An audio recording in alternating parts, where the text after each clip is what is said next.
cracking down on camping and creating a new court system. Tonight, Aurora city leaders are pushing for a tough love approach to homelessness. Your reporter in Aurora, Tori Mason, has been following these proposals closely and joins us live from her community with the ruling on one proposal that really, Tori, every driver will notice.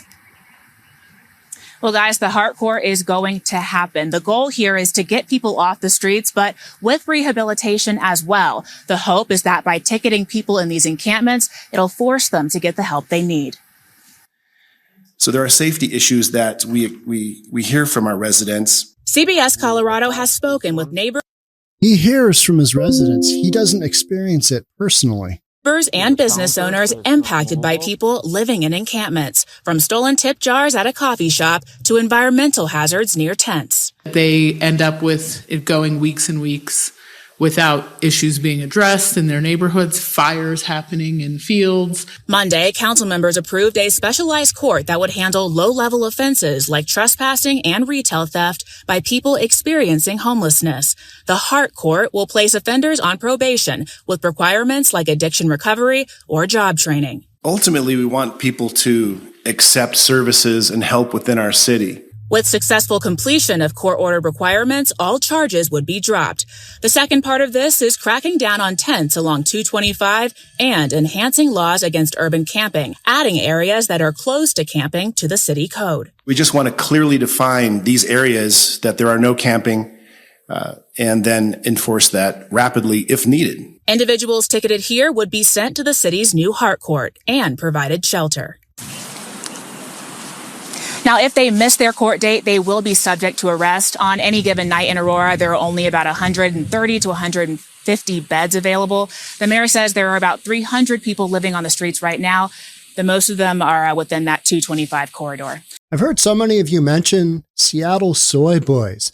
Those are weak, blue-haired men who have lost their traditional masculinity. It's undeniable that such weakened masculinity in urban areas, it's had significant impacts. These feminized men are easier to control and less likely to push back, aligning with the societal shift that labels outspoken men as sexist or misogynist.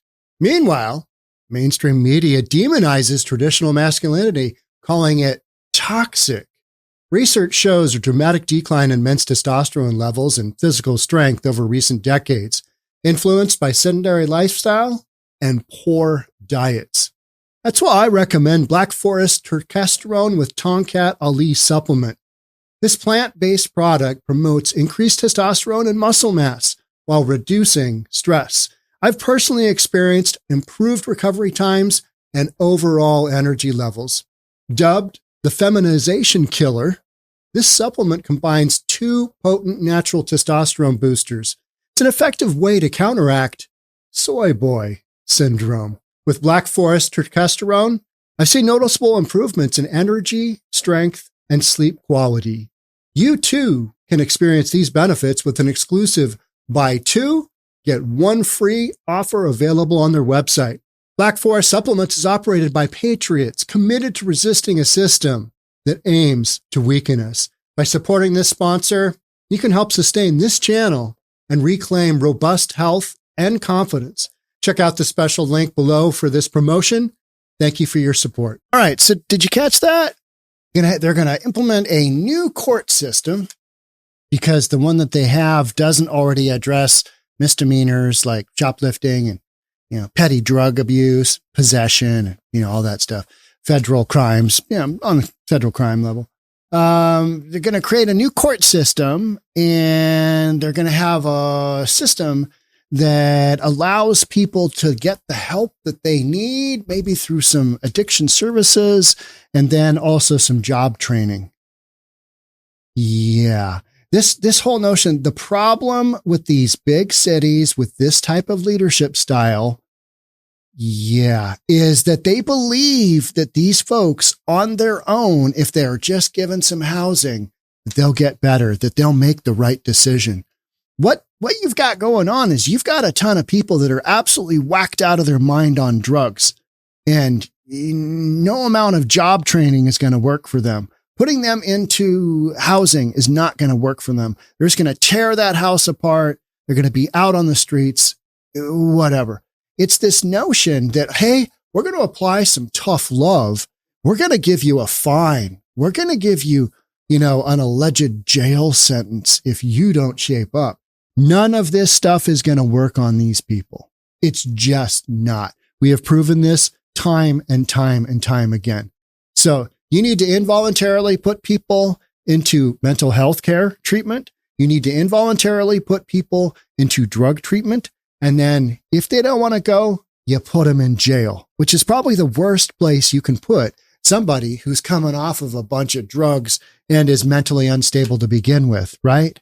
I mean, they need some help. They need some help. They need to be in a mental facility somewhere getting some medication to sort things out.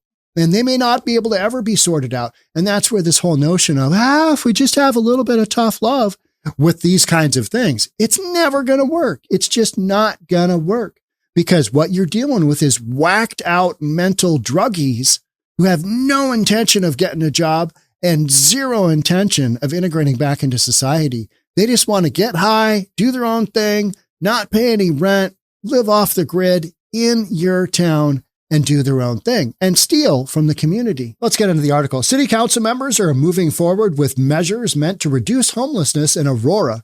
Mayor Mike Kaufman calls it a tough love approach, because you've actually got the notion of, hey, if you don't show up for your court hearing, those charges, they're going to stick and we might throw you in jail. Are you really going to do that? Really? Really? I don't think so. The goal is to get people off the streets while offering resources through a new court. Offering resources and mandating somebody go into treatment are wildly different things. And in Aurora, Colorado, you're not going to be doing the tough love that these folks need. You're just not. The city will create a specialized court to handle all low-level offenses. Doesn't the existing court system handle the low-level offenses? Why do they get their own court system? Well, Sean, because we're going to be able to more easily identify it. We're going to have people who are specialists and they're trained in such violating the trespass ordinance, illegal drugs possession, or retail theft. If somebody is, committing a crime, I'd say just throw them in jail. Oh, no, but we want to make sure that they get the treatment that they need and job training. Yeah. But they're not getting that. They're avoiding all that stuff.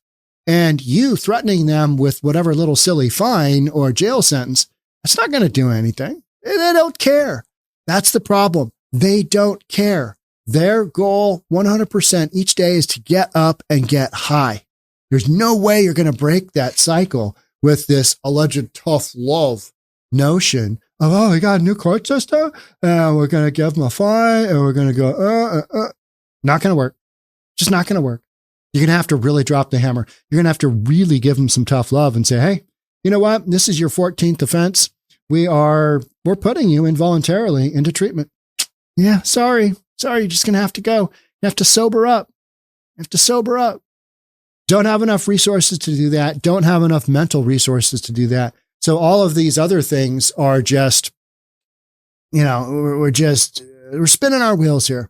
By individuals, the city says that this will address the underlying causes of homelessness. Drug addiction? Are you saying we're going to address that? I don't really see that. I see offers being made to get some, counseling services and whatnot, but not mandated. So the root causes of homelessness, you're not identifying, you're not working on those at all. You are masking the problem. You're sticking yet another Band-Aid on it instead of cycling individuals between the streets and jail. Well, at least when they're in jail, they're not stealing and or causing harm to the community. Fair enough. Yeah, it is.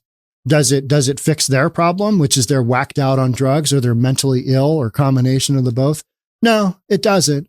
But at some point in time, you gotta choose between the whacked out mental drug addiction of the individual, the drug addicted individual, and society. Got to make that choice because you're making it one way or the other. The heart court. This is the heart court. That is housing, employment, addiction, recovery, and teamwork. Well, they ran through all those, didn't they? It would place offenders on probation with a court-ordered requirement, such as their participation in an addiction recovery program, mental health treatment, or job training. These people are whacked out of their minds. They are not going to show up. Their daily goal is to get high, and whatever it takes to get high, they're going to make that happen. So this whole notion of, you know what, we're going to put you on probation, they could give a rat's. They don't care. They do not care. And that's where this whole huge disconnect is. So many of these people, these Democrat leadership in these big cities, they believe that people will act their best. And they're not. They're not going to. They're never going to. They're always going to follow that drug addiction, and that causes them to do crazy stuff, act out, all kinds of just the nuttiness. And then we wonder, why is that happening in our community? I don't know. Well, let's give them their own court system. Let's give them probation if they, Participants will also have access to shelter with services in one of Aurora's 2 pallet home communities. With the successful completion of the court-ordered requirements, all charges are dropped at the end of the probation period.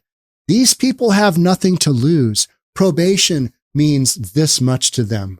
Absolutely zero. They could care less. They just don't care. It's not on their list of priorities for the day to care about their probation. If they miss their court date, oh, good Lord. Oh, they missed their court date, they would be subject to arrest. Again, they do not care. That's not on their checklist for the day. Checklist is steal some stuff, pawn some stuff, get some drugs, get super high, rinse, repeat, rinse, repeat. Nowhere on there is there probation, arrest, any of this other stuff. That's for common people. That's for you and I to worry about, right? So if they miss their court date, they would be subject to arrest. Ooh, oh no. That's the tough love? Really? Okay. All right. Ultimately, we want people to accept services. Yeah, that's the problem. They're not gonna. To accept services and help within our city, they're not gonna. They're just not gonna. The vast majority of these people are living the life they want to live, and they're going to keep doing what they want to do. And you're just going to have to deal with it because you've allowed it to happen in your city. You've allowed the drugs to go rampant. You've allowed the tents to be rampant. You're still handing out, down in Portland, they're still handing out hypodermic needles in tents. It's in the budget. Hey, Portland, nobody's using hypos anymore. They're using tinfoil. Hand out tinfoil if you want to have some kind of harm reduction, which is all harm, no reduction. Sundberg, who is the councilman, says encampments also pose a threat to public safety from fire danger to biohazards. Really? Oh, that sounds dangerous. Yeah. I mean, anybody who's been following the homeless encampment story knows what an absolute train wreck they are. You've got fires. You've got garbage. You've got rats. You've got human trafficking. You've got, women just being used nightly. They're the community girlfriend. Everybody gets to hop on and have a ride. You've got women being treated that way. And nobody calls it rape because, they're all whacked out on a bunch of drugs and they've all, they don't want to, snitches get stitches. They're not going to snitch on the leader of the encampment because that guy could kill him. Yeah. So there's that. So there's, all these other things that people don't want to talk about because there's no real solution. And this little Mickey Mouse court system, it's not really going to do much, is it?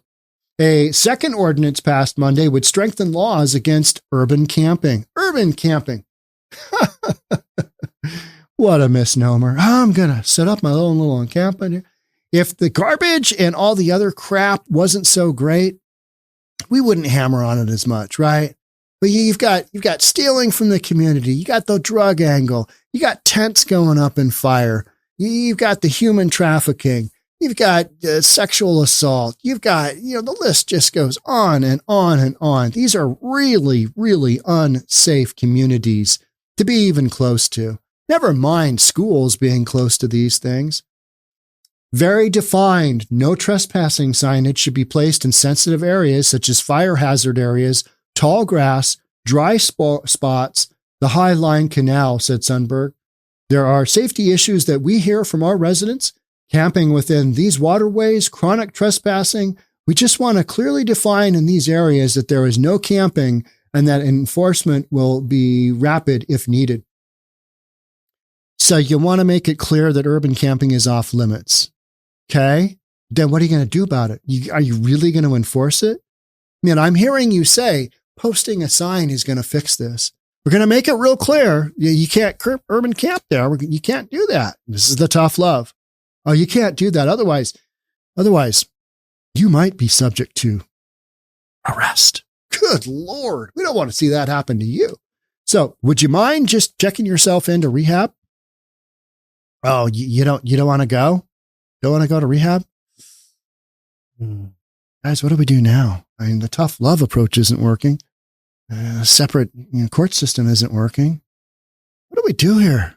And that's literally where all these governments sit that have homeless issues. They're trying this, they're trying that. The real root of the cause is you got a bunch of whacked out nut jobs on drugs who don't really give a rat's ass whatever you do to them. They're on survival mode. Yeah. This whole notion of, well, if we offer them services, this will really change things around. It's going to change things around for like 1 out of 100 people, right? Who are at that point in their life where they are ready to make a change. The rest of them, yeah, throw them in jail. All right, let's see them cool their jets in jail. Yeah, all right. I mean, better in jail than out in the public doing their shenanigans, right? Notice requirements would not apply to an unauthorized camp in an area closed to camping. Signs that will be posted advising the location in an area closed to camping would serve as sufficient notice. The unauthorized camp would immediately be abated and occupants will be guided to resources. So they're talking about based on signs being posted, now we can sweep the camp. Okay. All right. I'm game. Then what? It's always, and then, right? And then what are you going to do? And then what are you going to do? Yeah. Until you get these people the real help that they need, which there aren't enough resources for, expect much of the same. This whole, notion of tough love. Oh, we're going to threaten to put you in jail. Right from the get-go, why don't you just throw them in jail and then give them the option. Hey, next time around, we just incarcerated you for a couple of years. Next time around, maybe you want to take that option of, going through rehab. Maybe you want to do that. I don't know. It's up to you. Give them those kind of options. They're still probably not going to take it because they're just going to go out and reoffend and just do their own thing because that's what they know how to do. You've allowed this system to operate. You've allowed urban camping to take place. Now, we just want to help our poor and downtrodden. And then you got 500 tents, on these main arterials. And, tourists come in and go, what is going on here in this community? This is terrible. Yeah, it is. And this Mickey Mouse tough love approach, it's not going to work. You're going to spend millions of dollars and it's going to have just about zero results because you're not dealing with it. These people aren't ready to deal with it. And these people typically are never ready to deal with it. They just want to do drugs, steal from the community, rinse, repeat. Yeah. All right. That's it for me on this one. Thanks so much for being here. I'll catch up with you in the next segment. Bye for now.